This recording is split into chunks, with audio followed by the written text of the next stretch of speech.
Hello, everyone. What's good? Welcome to session number 5 of the Bebop Rewatch podcast, a podcast from Wulong Talks. My name's Jason, and I'm the host of the show, as you know, and joined as always by my buddy Rich Kid as well. Rich, say what's up? Hey, what's up? Cool, man. Thanks for joining us again. If you're listening to us for the first time, welcome. As you may or may not know, what we do on this podcast is we rewatch episodes of the greatest anime TV show of all time. Don't argue with us on that. Cowboy Bebop. This week we've approached episode number 5 or session 5 of that show, which is called Ballad of Fallen Angels. And this one is a killer episode and we can't wait to talk about it with you guys. But yeah, man. Rich, how are you doing, and how much have you been looking forward to recording this episode? Because I know you have. Well, okay. Well, before we jump on that, number one, please tell me when you're going to start recording. Well, I asked you if you're ready. You said yeah. No, but you meant to say like ready, steady, go, like, or 1, 2, 3, go. You just said you ready. I went yeah, and then good evening, folks. And I'm just like, okay, shit, like all right, but. I digress. Listeners, I think Richard has a different definition of "Are you ready?" yet to the rest of us. But yeah, go ahead. Yeah, so that's the first thing. Before we forget, it's not even related to Cowboy Bebop. Well, maybe it is in some way related to Cowboy Bebop because he was an icon. But I just want to say R.I.P. to Burt Reynolds, man. Hollywood legend, actor, who I'm sure if. In one way or another, at least one character is based on Burt Reynolds from at least one film in an episode of Bebop, and I'm sure we'll come across it at some point. And if not, if there was any form of film version of Bebop, whether it's going to be in the future or whether it would have been made years ago, in one way or another, I'm sure Burt Reynolds would have still been an influence it in one way or another, or even starred in it. So yeah, man, just want to say R.I.P. to a legend from the 80s. Yeah, man. For sure. Yeah, well, 70s really. I mean, that was his big era, wasn't it? So well, yes, well, so yeah, 70s, 80s, yeah, man. But how much have I been looking forward to this episode? Like, listeners, once again, we're gonna repeat this every single week. I hope you're actually engaging in this journey with us. That's what it is. We're not just watching a show, yeah. We're engaging in a journey with these characters. Episode 5. Is this episode alone it's amazing. Like, I mean, before Jay went live without telling me, we were having a conversation about this episode, and I think how many times did I swear in this? How many times did I swear when we were just doing like a bit of a run through this? About 5 times. Yeah, I think I literally just said the F word like back to back. Like this episode is a type of thing that.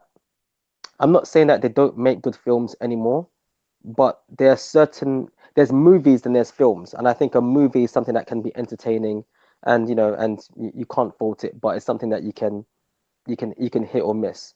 Star Wars is a good movie. Some people haven't seen Star Wars, and I'm like, well, you know what? How the hell have we seen Star Wars as part of pop culture? It's a great movie, and then you get to like Empire Strikes Back, and that's an amazing film. That's writing for that, for that particular franchise and particular story type of genre. That's really, really good writing for that. Godfathers are amazing films.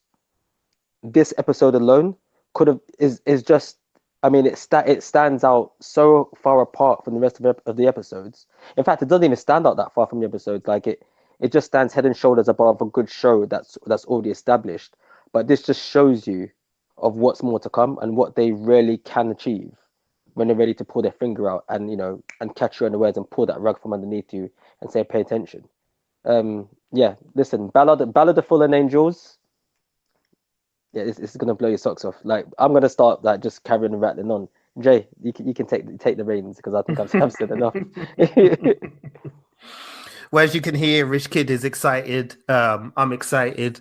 So, sod it, man. Let's just jump into it and get into the episode, shall we? So, for those of you who've been watching along, as said, we're talking about session number 5, which is called Ballad of Fallen Angels.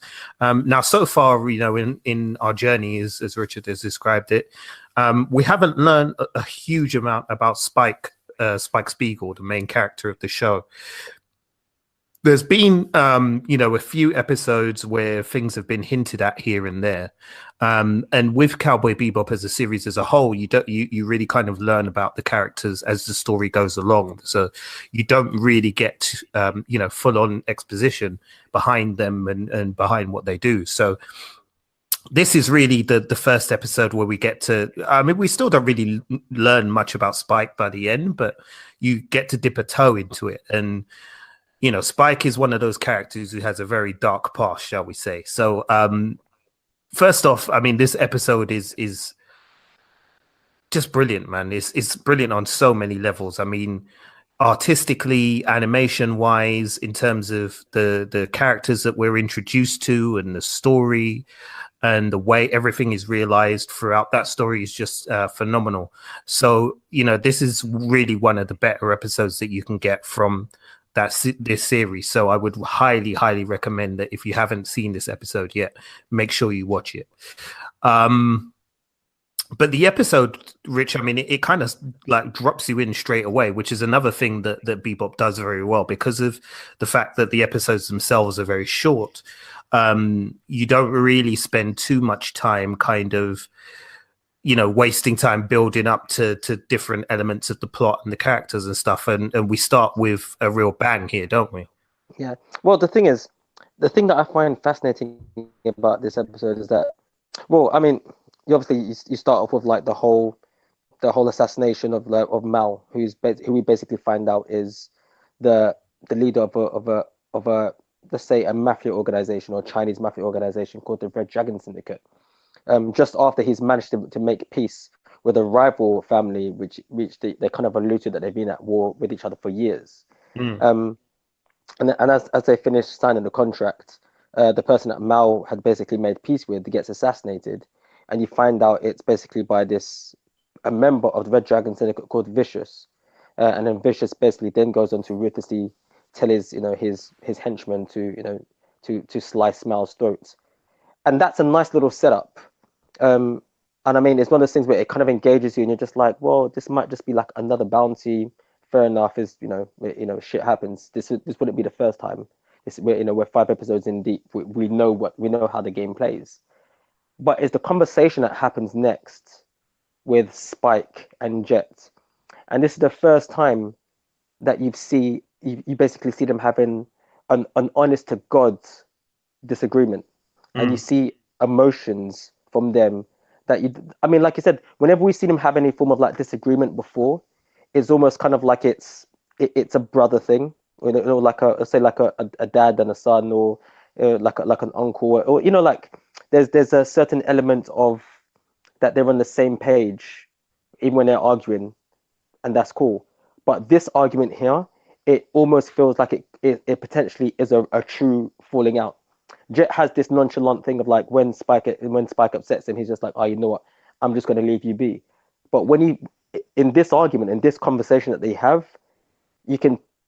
there's almost an element of fear that Jet has in the way how Spike is approaching the situation, and Spike wants Jet to follow him in this situation, almost because he knows that's like you get the sense that he generally does trust Jet to have his back in the situation.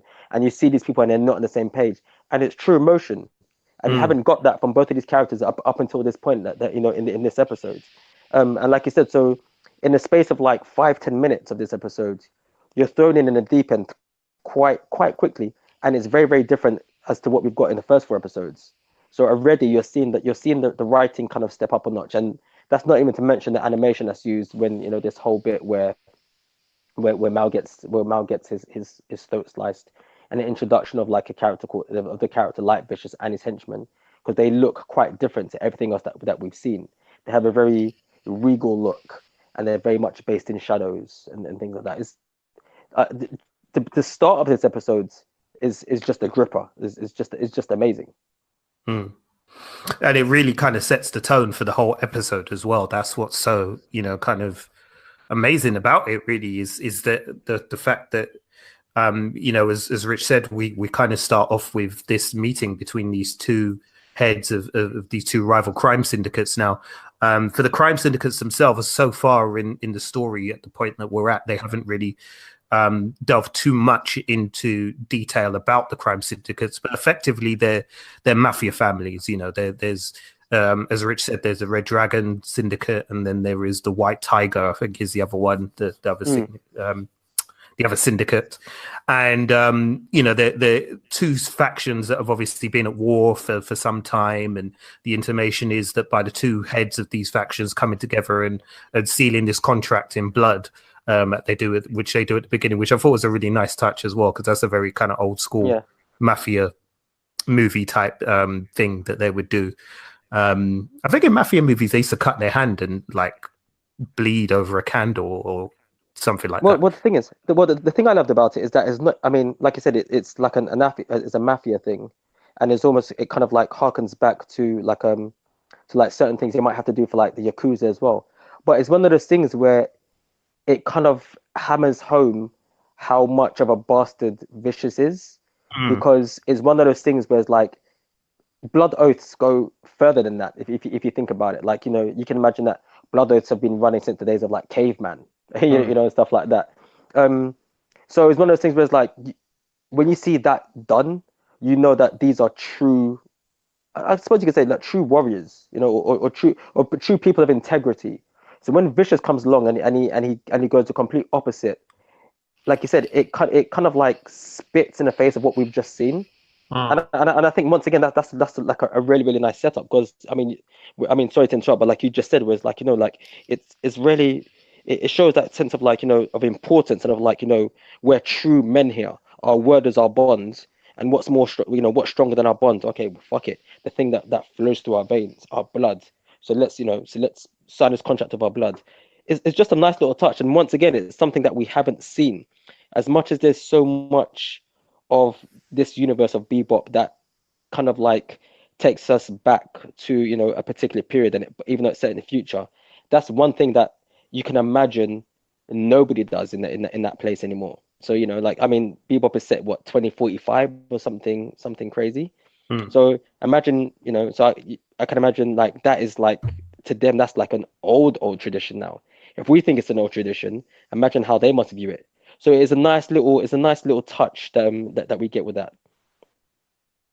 Yeah, I think it is, and again, it shows you kind of how. As we've explored with this series so far, listeners, there's lots of different influences on Cowboy Bebop as a series.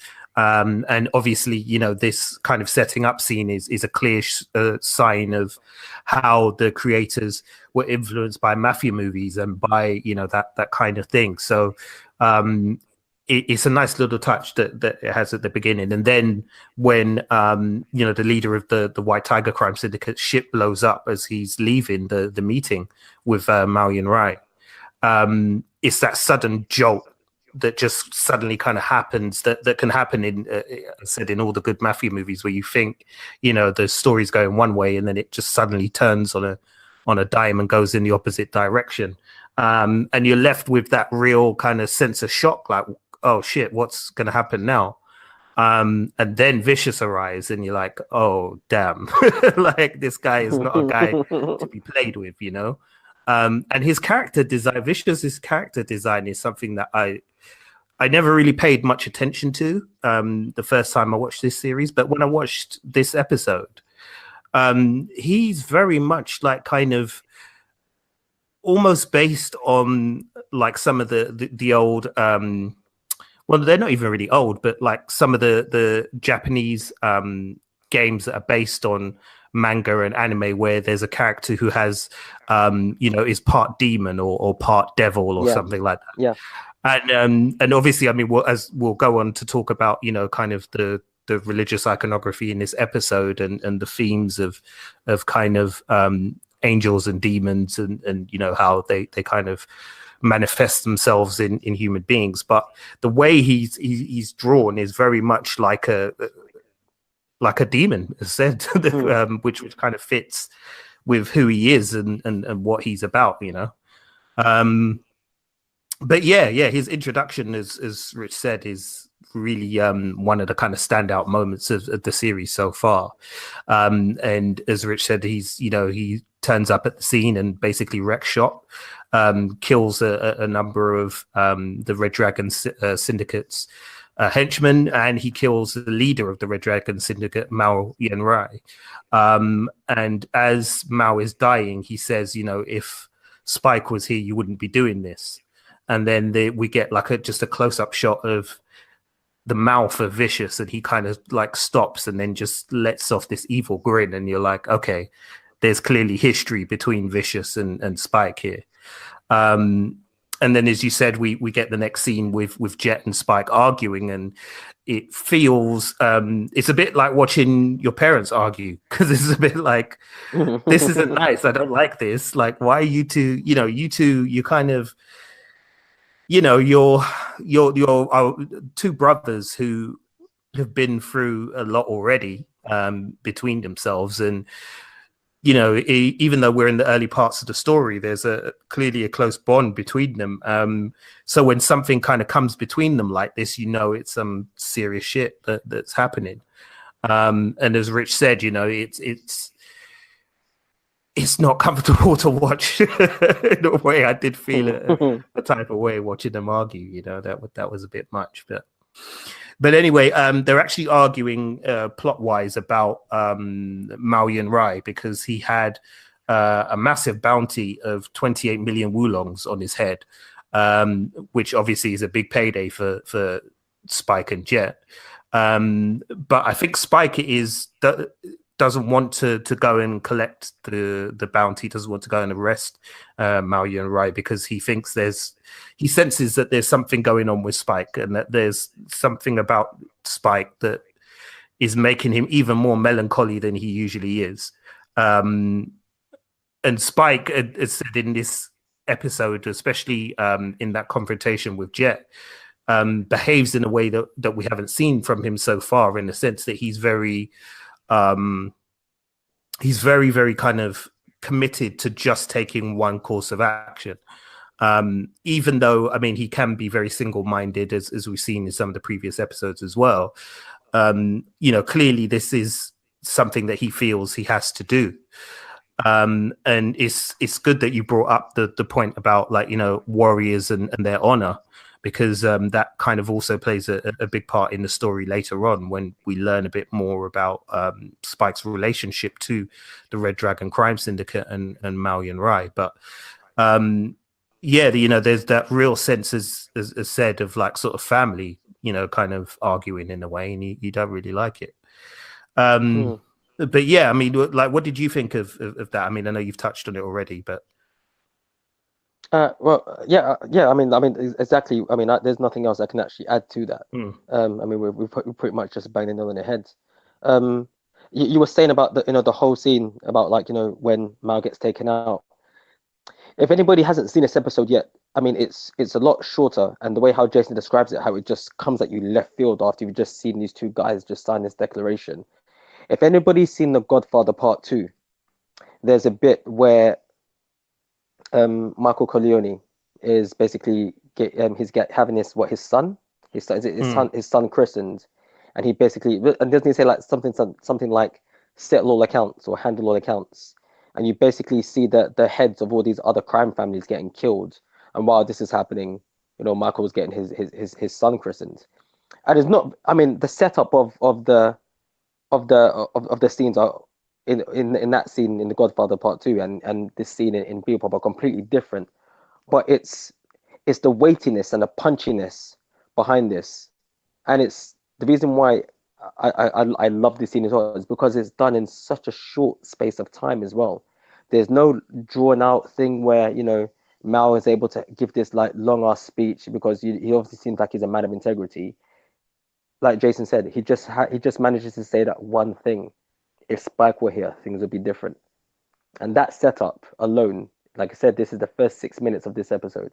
That setup alone is just freaking amazing. Alongside the design of Vicious, I'll talk about the design of Vicious later on down the line as well. Mm, But yeah, but like I said, like you said, these two brothers fighting, it's hard to see them. It's hard to see them argue, and we've only known them for 5 episodes. And then on top of that, you get Faye come along, mm, and remember, like even Faye's kind of thrown back when she mm, sees them having their argument, like, having this little argument because she can sense that it's different, and like even the way how Jet's even responding to her, Spike's not even paying her any mind and stuff like that, and and Iron's just running around in the background. Um, but yeah, the intro, the start of this episode is wicked. mm. Definitely, man. Definitely. So, as Rich said, Faye returns from shopping to kind of interrupt the arguments that's going on, and she tries her best to sort of lighten the mood around the place and to make it feel less tense, I guess is the right word to use. But she's not very successful. It doesn't really work out. As said, this argument seems to be quite a deep one between the two of them. And so Faye kind of discovers this information about the bounty that's available on the head of Maoyan Rai. And whilst Jet and Spike are still arguing, she manages to find out some extra information because a news flash comes through from one of Jet's cop buddies about some details, and she managed to get a lead on where Maoyan Rai is. So whilst they're kind of arguing and things like that, she's obviously sizing up her next payday as well, as Faye does, which is really funny in the way that she does it. So she decides that she's going to go after this bounty. Meanwhile, Spike kind of is like, look, he's going down to find Maoyan Rai.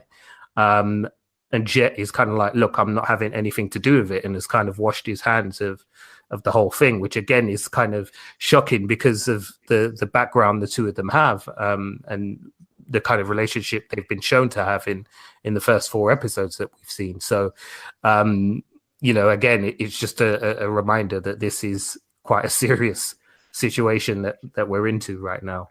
So, Spike takes off on the Swordfish 2, and he jets off to go and find Maoyan Rai. Faye kind of steals away as well, obviously trying to do the same thing to get that bounty and to get that 28 million wulongs that she's after there. And the next scene that we get is that Faye arrives for a concert. She's managed to track down Maoyan Rai's location to a concert hall on a planet. Now, I'm not sure what planet I should say this episode is actually taking place on, because they don't actually mention it as far as I know. We'll check through the Bebopopedia afterwards and see if there's anything there. But it just seems to be a random planet as far as we know. But anyway, there's an opera house there, and she arrives dressed formally for the opera and manages to con her way into the opera itself. But when she arrives, it seems that someone was expecting her arrival almost and was waiting for her. And a guy puts a gun in her back and forces her up into the box, the VIP box in the opera house. And when she gets in there, she's forced to sit down next to the dead body of Maoyan Rai, and they literally show him with his throat slit sitting in the chair. And again, that kind of level of brutality just sort of shows you like what this episode is about. And also, again, echoing what Richard said, many episodes ago, about how this show will always kind of punctuate moments of brevity and lightness with some harsh shit, just to remind you that this is like life. Life can be a place that an experience is very enjoyable and is very fun at times, but then suddenly at the worst possible time, the worst possible thing can happen. So yeah, that's crazy. And then of course she also meets Vicious for the first time in that box as well. So then the story moves on. So we get to follow Spike. He goes to see someone called Annie, who seems to be running a shop, and there is one of the few kind of humorous moments in the story where two kids are looking at, I guess, what would be the Bebop world equivalent of Playboy, and decide they're going to try and steal these magazines from Annie's shop. Annie manages to spot them, and they try to run away. They get caught outside because they bump right into Spike, who somehow has managed to take the magazine from one of the kids and is reading the magazine while this kid is on the floor, which I found hilarious. And he recognizes Annie, and he uses her name, and she kind of recognizes him. We then kind of get a scene where it's the two of them sitting together in her shop, and she's pulled out a drink, and they're kind of talking a little bit about Malyan Rai and his past. As far as I know, Rich, we don't. It's never explicitly said at this point what his relationship with Malyan Rai is necessarily, is it?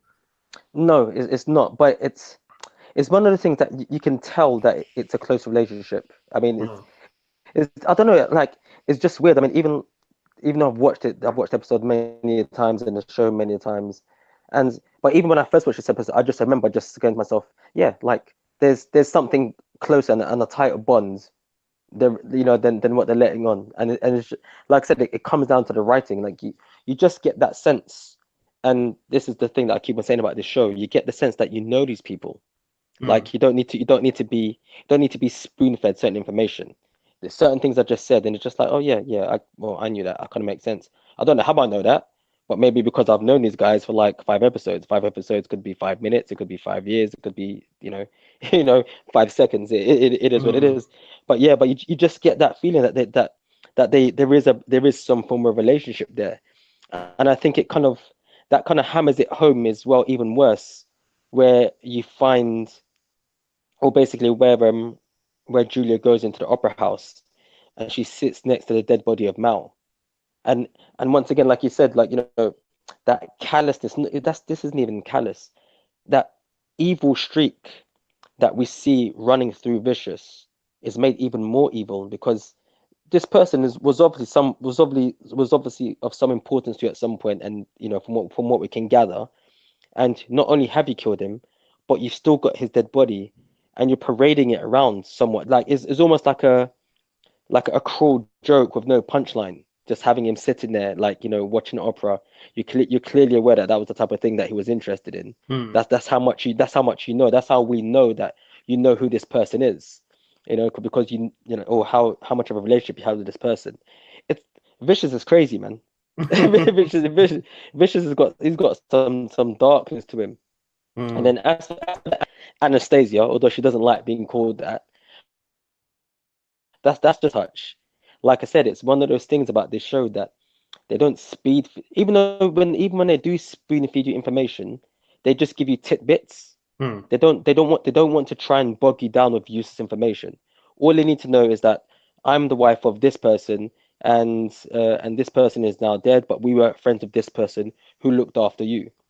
So I've always had this theory that the relationship between Anastasia and Spike is that Anastasia may have even been the person that even found Spike and took true. Spike and took Spike to Mal. That's one theory I've always had, just because I mean, as we go along in episodes as well, Spike isn't someone that takes very well to authority figures, but he does have a very, very strong sense of what's the word? A strong sense of like he's respect. He has a very, very strong sense of respect towards women. I don't know if you noticed that. As much as he may give like Faye a hard time, it's probably because he realizes that Faye's younger than her and he treats her more like a younger sister, so he gives her like hard knocks. But yeah, that's one thing I did notice in this conversation with with Anastasia, and the way how she talks to him as well. So yeah, that just popped into my head. Well, no, I mean, you're probably on the right track with that. I mean, we don't, as said, we haven't at this point, listeners, got to the point in the story where more details about Spike's background have been revealed, but you certainly get a sense that there is an extremely close relationship between Spike and Annie. She treats him like a son who's returned home from a long journey or a long trip. And obviously the way the two of them talk about Maui and Rai, there's obviously a relationship there. And I think there's a certain point during their conversation where the camera shows us a picture of Annie and Maui and Rai when they were younger, with two kids, which we assume is Spike and I guess Vicious, but I mean, I'm not too sure. But yeah, as you said, Rich, it may be that there is that type of motherly relationship there because she may have found him when he was, younger and kind of running wild and doing his thing. So we don't know at this point, listeners. We're speculating a bit here. Well, we do know, but we're not telling you. We don't want to spoil it. But at this point in the story, we're just aware that there's a closeness between Annie and Spike. So, and that scene was nice. I mean, it kind of shows how the series as a whole has quite a mature attitude towards relationships between the characters. And there's a very kind of real sense of kinship between them and relationship between certain characters as well. And the writing is so strong that you really get that impression and it comes through, and the voice work is so good as well. I mean, we should really pay credit to the voice actors in those scenes too. So Annie basically tries to get Spike to not go after Vicious, but Spike, as we know, has kind of made up his mind that he has to do what he has to do. By this point, they learn of Maui and Rai's death as well. So for Spike, it almost becomes like an act of duty. And I think at a certain point he does say that. I think he says, it is an act of duty for him. So while this is happening, Faye has been caught by Vicious and his goons and is held up at a cathedral. We don't know where the cathedral is or the significance of this cathedral, though there clearly is some kind of significance to it. But at this point in the story, we're not really being told what the significance of the cathedral is. But Spike knows where they are and heads to the cathedral. And he and Vicious kind of confront each other. I forgot to mention, Vicious has got like this pet bird, I think it is, that looks like some kind of demon on his shoulder. I have no idea what kind of bird it is. I'll try and look it up. As I said, when we finish our roundup of the episode, I'll have a look and see if anybody's worked out what kind of bird it is. But boy, I don't know. I mean, it looks a bit like a vulture, but it's not. And yeah, I don't know. Again, it just kind of adds to the whole creepy vibe that Vicious has as a character. And it fits in with the kind of influences that he has, So anyway, the two confront each other at the cathedral. There's a few brief words between them. And Spike kind of wants to know why Vicious has killed Mao, and Vicious says something along the lines of that he lost his fangs or something like that. Yeah. While he's there, he hears Faye shout out, and then one of Cowboy Bebop's epic shootouts takes place. This was kind of the scene that got my blood pumping. I was like, yeah, I like this, man. Like the John Woo freak in me was like, yes. Yeah. Kick it off, man. But yeah, man, Rich, break it down for the people. What goes on in the shootout? Basically, is one of those things where you see Spike do what he does best, but see now, this is what I get when I see this, when I actually watch this episode, and when I did watch it. First of all, what you see Spike and Vicious meet each other, and there's something for the first time in a long time. Well, for the first time out of all these 5 episodes, is the first time I feel that they're in actual danger. So don't get me wrong. In all other episodes, you know they face some, the eco terrorists. The eco terrorists were kind of played fast and loose for shits and giggles. But when they started, when bullets started flying, people started getting killed, and it was quite callous. But there's something about Vicious that's just stupidly scary, And when I watched it today, you know what it is? It's scary because we've seen, fair enough, like the show's called Cowboy Bebop, and it's a show about multiple characters. But let's not beat around the bush. Spike is generally the give or take the main character, and we've seen him as a main character do so many amazing things and able to pull things off in such a laid back, type of way. Whereas like in this episode, we've seen him, I would say, startled, and for Mm, the first time in a long time, awake. And so, and when I say awake, I don't mean like, he's physically awake. There's something that's been stirred in him when he goes to see Vicious. And the thing that makes it even scarier is that Vicious, apart from give or take physically looking like Spike, not exactly, but they've got very, very similar attributes, like, looks wise. Vicious is basically what Spike would be if he was evil. mm, And that's the scary thing because we haven't seen Vicious do anything apart from give orders at this point in this whole episode. But we know what Spike is capable of doing. And so when you see these two face off, you're just like, shit, is this guy gonna be able to pull it off? And even that whole thing of like the whole thing about like, you've lost your fangs and you've done this and you've done that. mm, It's alluding to to a very, very dangerous well, a very, very dangerous past that Spike seems to be running from. And the only way he thinks he can basically stop it is basically, to kill Vicious. But you get this feeling that in the only way for him to kill Vicious is for himself to die as well. There's actually something quite morbid in a relationship that they have with each other. And like you mm. said earlier on, Jason, it does remind me a lot of like, you know, characters that you'd get in a manga or an anime or a computer video game. Vicious actually reminds me of a character called Iori from King of Fighters. Mm. Um, and basically, and Yuri is a character that has this demon inside him, and basically there's this constant struggle that he has. And I think if you beat the game on a particular setting, you're actually able to play as like evil Yuri, where the demon's fully taken over him.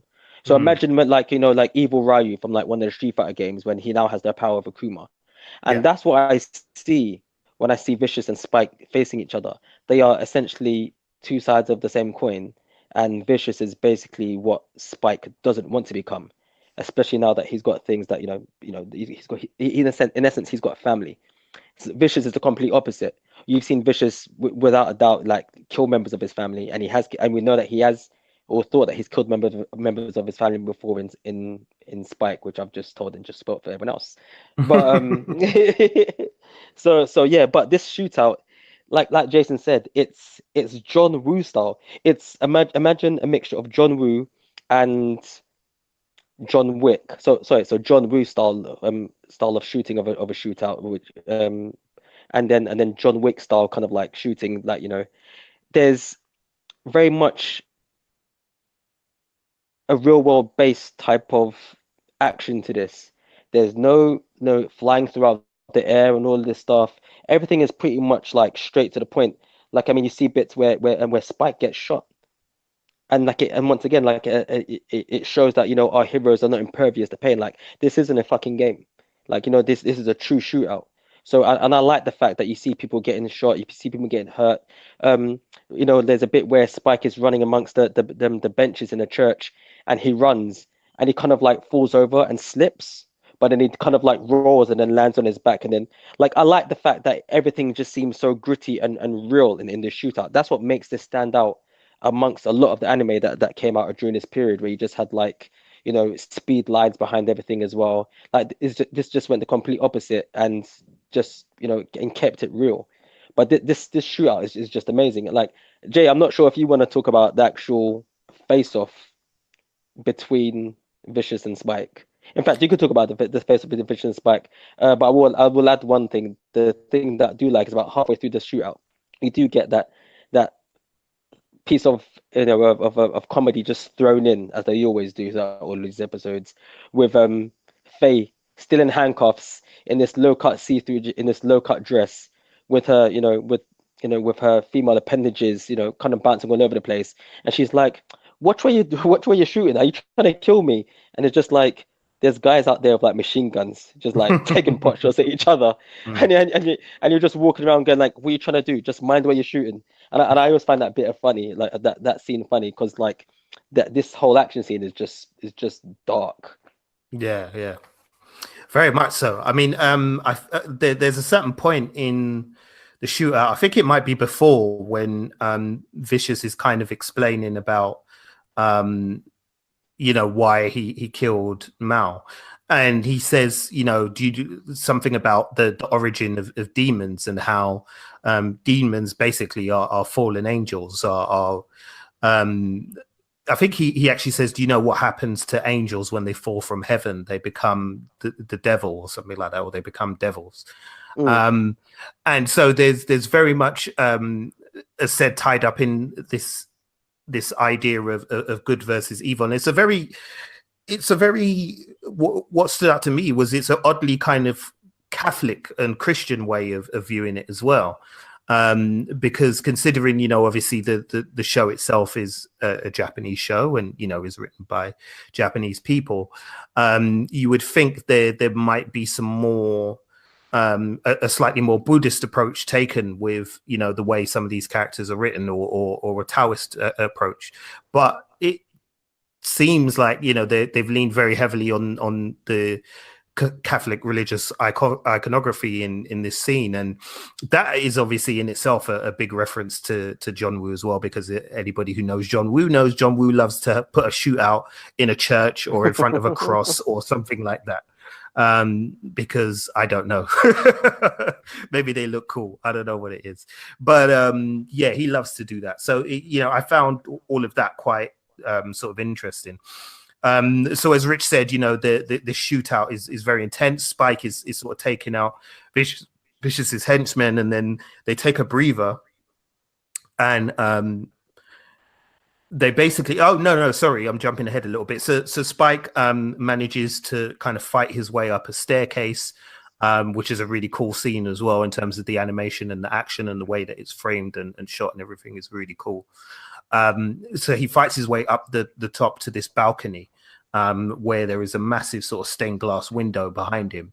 And Vicious kind of confronts him at the top of this balcony. And bear in mind here that I don't know if we mentioned this before, but basically Vicious only uses a sword. So he never, we never, as far as we know, see him use a gun to do anything. Certainly not in the context of the time period that this episode is set in, although you do get some flashbacks, and we'll get to that. But during this confrontation, there it's just Vicious with his sword versus Spike with a gun. Yet somehow Vicious is dodging these bullets that the Spike is firing at him, and it's just bloody mud. But there's a quick stalemate, kind of a place where the story sort of takes a break, and they kind of have like a mini Mexican standoff, so to speak, with Vicious having his sword pointed at Spike's shoulder, and Spike has got his gun at Vicious's shoulder, and Vicious kind of says to him, we're the same blood runs through us. And Spike says, no, I'm trying to wash my bad blood away. And this really seems to kind of piss off Vicious, and Vicious then kind of stabs Spike at the same time as Spike pulling the trigger on his gun. They end up like kind of grappling, and then Vicious picks Spike up with his hand by his face, and I was like, what? Like, but yeah, he literally just grabs Spike by the face and picks him up by the face. And he goes to throw him out the window, the stained glass window behind him, but not before Spike manages to get out a grenade and throw it up right behind Vicious. And we've seen in previous episodes that Spike is quick with his hands, so he's able to kind of pull these things out just at the last minute. Then you get a scene where in slow motion he's kind of falling through this stained glass window, and then we get like sort of flashback sequences, and the flashbacks kind of, without telling us anything really, because there's no dialogue in the flashbacks, it's all just images. We get a glimpse of kind of how their past relationship worked, and it seemed as if, from what we could glean, that Vicious and Spike at some point worked together, probably for the syndicate, They may have been, hired guns and muscle, or they may have been hitmen. I said at this point in the story, we don't know because the show doesn't tell us. But you get these, and then you get these images of a woman, a blonde-haired woman who seems to have a relationship with Vicious. There's a quick kind of shot of the two of them lying in bed. And then we get a shot of Spike with flowers kind of standing underneath her window, which he's kind of using as cover for a gun that he's got hidden there as well. And we don't know at this point, as said, what the nature of the relationship is between these three people, between Spike, this woman, and Vicious. Now, Richard earlier on kind of named the person. At this point in the story, we don't know who it is, but for those of you who already know, it's a character called Julia. She in herself is a fascinating character and an absolute badass as well. But you won't find out more about Julia until a lot later on in the story. But Rich, sorry, I almost called you Spike then. You can call me Spike. You can call me Spike. Rich, I mean, with those kind of quick images that we get there, it really kind of brings home the point that you're saying before, and you've said many times, is that the show is not going to kind of spoon feed you information. You're going to get kind of bits and pieces at different times, and that it leaves it up to you to kind of fill in the blanks until it's ready to tell you what these things mean. So rewatching the show and this episode again, was there any kind of different way you were able to piece together the kind of images as they're cut together from that scene? Well, not necessarily. I mean, like I'm still kind of hung up on like you describing like the actual battle between Spike and Vicious and the language or the conversation that they have. Because how my brain works. If anybody who's out there who knows me, like sometimes my brain can be working on 3 different things at the same time, and then one of those things might pop up 2 weeks later, in a random conversation. Jay's basically give or take my best friend, and he's used to it. So like sometimes we'll just be talking about Cowboy Bebop, and I'll just start talking about donuts. But I was just having this when you were talking about them having this conversation. So I'm still kind of like a couple of paragraphs behind. I was just thinking that how Spike was Vicious was describing himself as a demon and things like that, and then you've got Spike basically saying that he's trying to wash away that blood, and then you say and Vicious makes a comment as to like you made me, like you created me. I just had this thing of like this whole thing of like it taking place in a church and this whole reference of blood, and at the beginning of the episode where you've got Mao signing the declaration of the blood, and it's one of those things where Spike isn't just going to kill Vicious because of what he's done to Mao and because of what we see in the flashbacks, which I will touch upon, but I think he's actually trying to wash away his sins of what he's actually created, which is why I find it even more amazing that this episode is now taking place in a church, because he essentially there's this whole thing of mention of like you've lost your fangs and things like that, you created me, and there's this whole thing like you said about Vicious looking like a demon. Like you said, like Spike has a gun and it's point blank, and Vicious goes into battle with a sword, like an angel, angels and fallen angels, they go into battle with swords. The angel Gabriel battled with a sword, the angel Michael battled with a sword as well, and the way how he moves is almost even supernatural. And the thing that actually made me think about this is where you described, the way you just reminded me as well, is the bit where he grabs Spike by his face. And we've been watching this whole battle where everything, like I said, the reason why to me it's such a good gun battle is because everything is really, really, really real. Point where he grabs him by his face. There's just something that just doesn't seem right, and it reminds me a bit of like the first time when you watch The Exorcist, before it really, really starts to get supernatural, and and Regan actually gets taken over by the demon, and she starts to do certain things with her body where it seems like it could happen in real life, Mm. but it's still the type of thing that would make you look left and go like, wait a minute, did that cup just move by itself? Mm. And yeah, but Yeah. yeah, and like I said, like, just when you were just describing that thing, it just reminded me of like that, like you said, the iconography behind this whole episode of it taking place in a church, and down to, the vulture thing that's on Vicious's shoulder. This show is layered on so many different levels. Um, so yeah, but what was the question again? Well, no, it was just about those flashback scenes that we get, and the now that you've kind of the series well, Yeah. do those images still kind of have the same impact? Because obviously at the point that our listeners are at with the series, we still don't know the full context of who these people are, and what their relationship is with each other.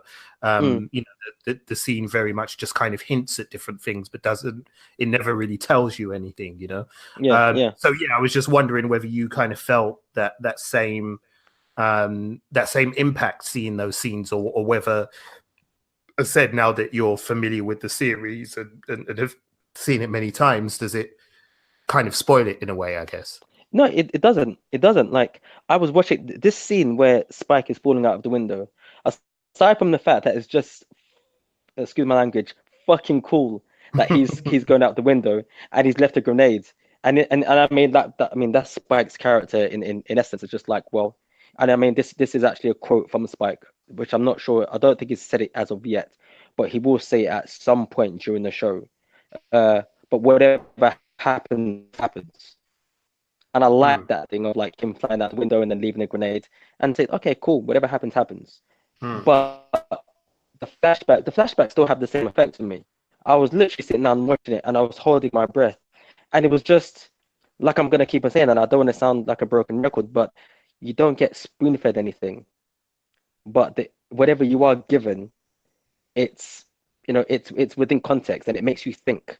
And it's almost weird because some of those images are actually quite beautiful, Mm, especially with the mm. music playing in the background, because it shows a happier time.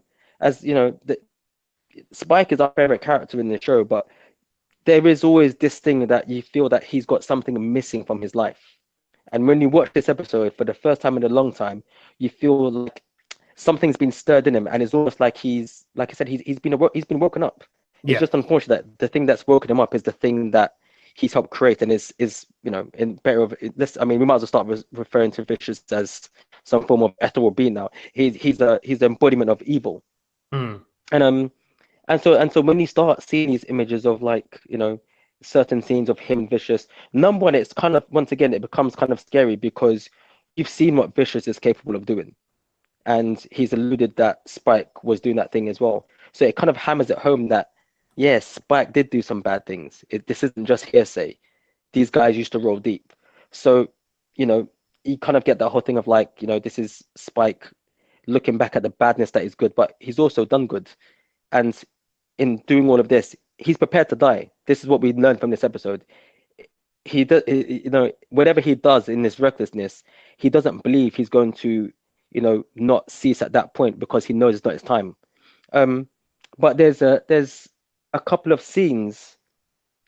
Well, in fact, those flashback scenes, the other reason why they just make me hold my breath as well is because of that whole thing where they say that when you die, your life flashes before your eyes. But this is the complete opposite. Spike, as far as he's concerned, is about to die, and he's taken out one person, and you kind of get a hint of a story that the reason why they've had a falling out is over a woman. So in the last moments where he thinks he may die, he's thinking about the woman that he used to love, and he's thinking about the person who, give or take, used to be his best friend, who, as far as he's concerned, he just killed. That's some mm. crazy shit. Yeah, some deep shit, some very That's deep some shit when crazy you think shit. about it. It's Yeah. almost like his life, like his life, his life on a bebop, as we know, everybody that's on a bebop has a story behind them. His life on a bebop is one whole is a completely different life. But the life that he had as Spike, as when it was part of the Ren Syndicate, ended at a particular point, and we almost get that. That's what it is. So Hmm. in essence, you do see his life flash before his eyes, but it's another life that he's led. Hmm. It's crazy. It's crazy. Hmm. Like just sitting about here, just thinking about it is making my mind go crazy. Like now I'm thinking of six things. Now I'm thinking of six things at once. So be prepared at work, Jay. Yeah, yeah. Well, yeah. So as we said, listeners, at this point in the episode, and as Richard, explained, we get these flashbacks where his life is kind of flashing before his eyes as he's falling in slow mo, presumably to his death. And we get these different images that introduce us to this relationship that he has with this woman. As said, Richard has already named her as Julia. Don't worry if you don't know anything about Julia, because that's all going to come. As said with Cowboy Bebop, they introduce a character and then they'll tell you their story later. So you'll find out about Julia when you need to find out about her. But at this point in time, as Rich said, all we can gather is that there is some type of relationship between the three of them. The last kind of flashback is Spike remembering a time that he was injured and was lying in bed, and Julia is humming a song to him and kind of tending to his injuries. And Spike, is grateful for it and says to her something like, that's a beautiful song, sing it again, or something like that. So she hums this song again that she's been singing. And when we flash back to the present day, Spike is back on the Bebop and he's bandaged up everywhere, and someone's humming, and he opens his eyes and he turns and he sees his Faye, and his mouth has been covered in bandages, so he's saying something and Faye can't hear him. So Faye comes over and pulls the bandage down, and Spike turns around and tells her that she's singing it off key. so Faye picks up a pillow and smacks him with it, which is quite funny.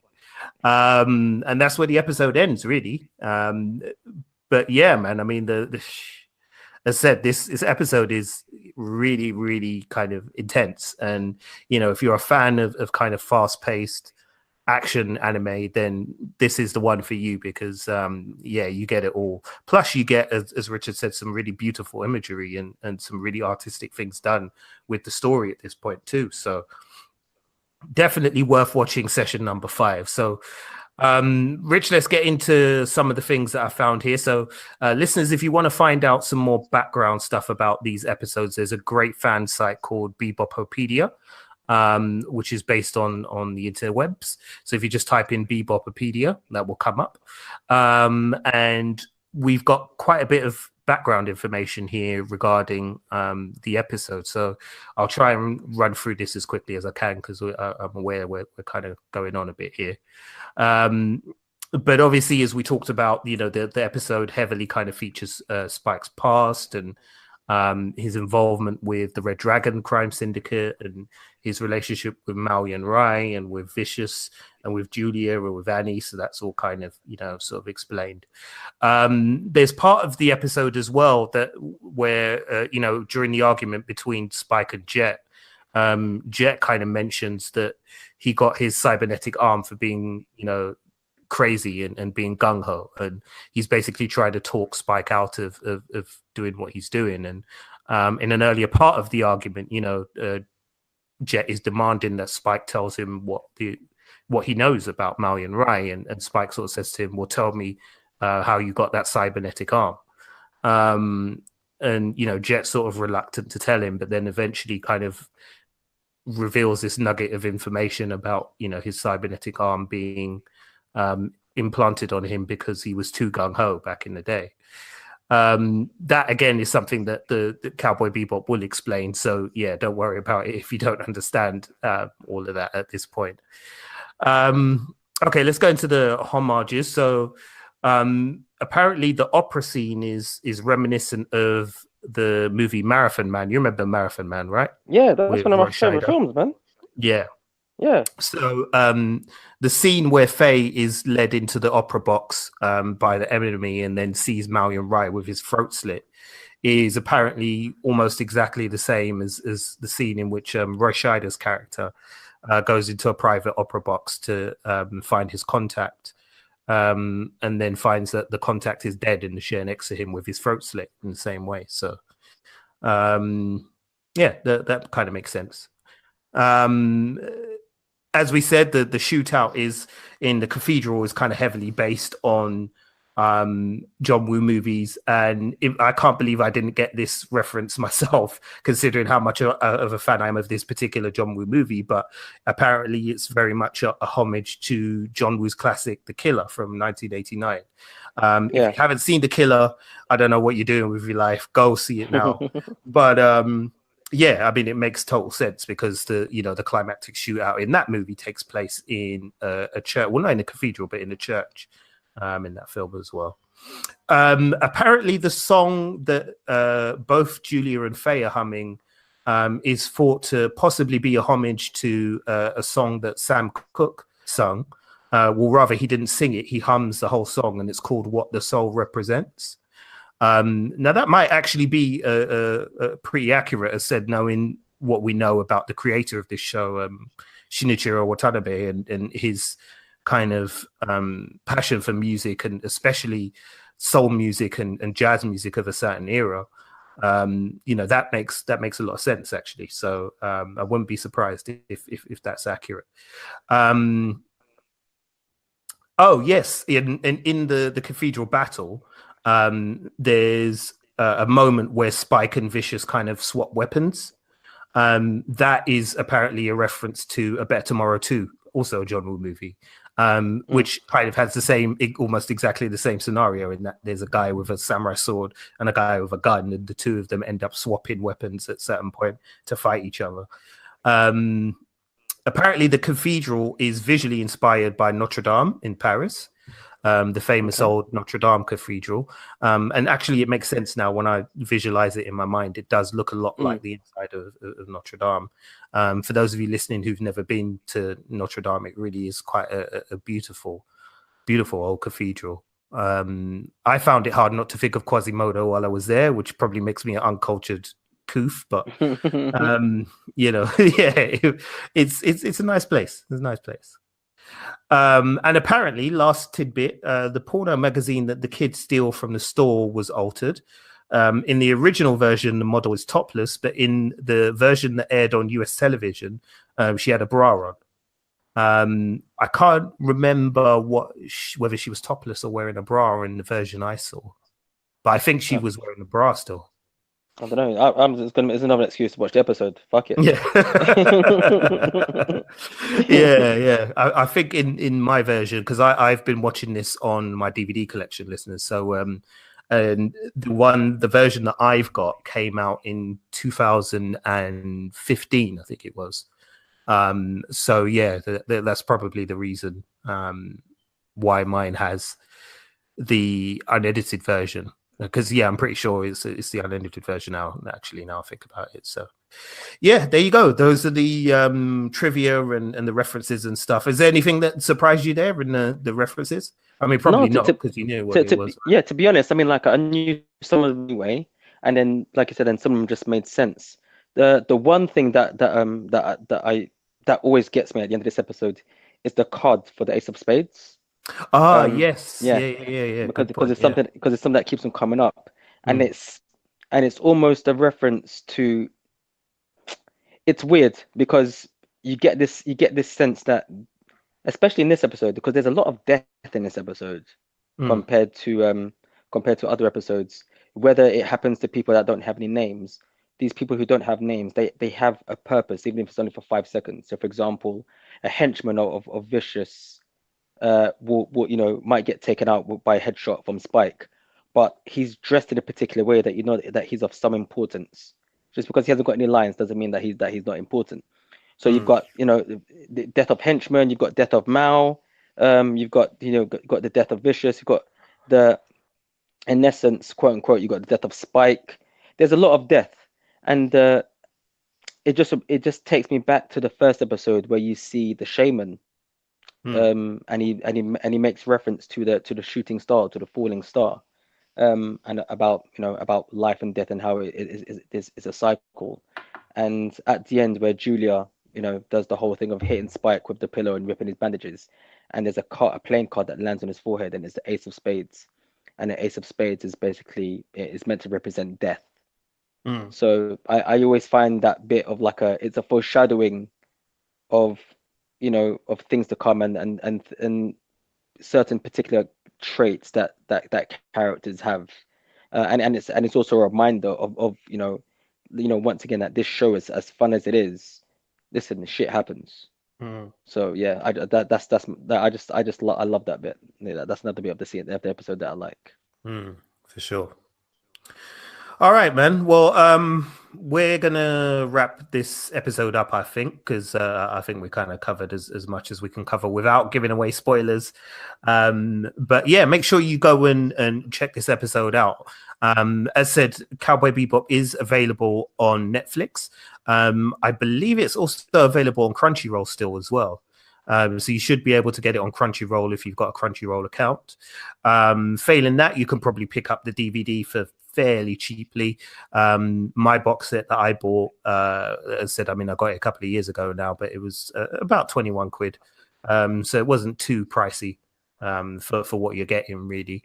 And especially as it's the 20th anniversary this year as well, it may be well worth owning that on DVD or even on Blu-ray, because I've not seen the Blu-ray print. Rich, you've got the Blu-ray copy. Yep. Is the Blu-ray print worth the extra money, would you say? Beautiful. Well, there you go. Yeah. That's the only answer you need. well, let's put it this way: the animation for Cowboy Bebop still holds up now to shows that are being released now, whether it's been remastered or not. So imagine when it has been remastered. That's the best way to describe it. It's a no-brainer, to not pick it up in Blu-ray, to be honest. Absolutely. Well, you heard it here, man. Go get yourselves your Blu-ray copy, folks. All right. Well, as I said, we're going to wrap this one up. Thanks a lot for listening. We'll be back soon with session 6. Which is another great episode as well. So we hope you'll join us for that one. Before we head out, we'd just like to say a big thank you to our friend Rob Wade from emotionally14.com. As you know, emotionally14.com have officially endorsed our podcast. And it's great that they have done that too, because they offer loads of geek podcasts, particularly lots of Star Wars based stuff. So if you're a Star Wars fan, make sure you head over to emotionally14.com and check those out. And also a big thank you and a big up as well to everybody from the Britpod scene.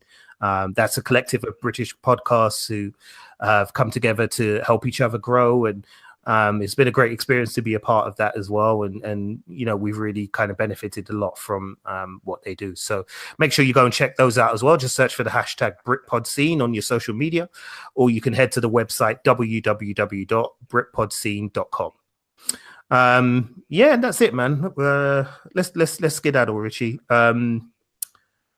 This episode is as I said, is just brilliant. And I mean, if you were along with us so far and not perhaps quite convinced by Cowboy Bebop for some reason, if this episode can't do it for you, then I don't know, maybe the show's just not for you, but because it's just amazing. It's just absolutely amazing.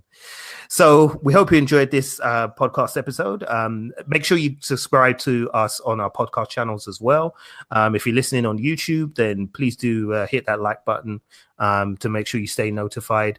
If you're subscribed to us on iTunes, then please do give us a review as well, because that really, really helps with helping other people to find us too. And wherever you're listening to us, and if you like what we do, then let us know and share the podcast as well. Share it around with people who might be interested.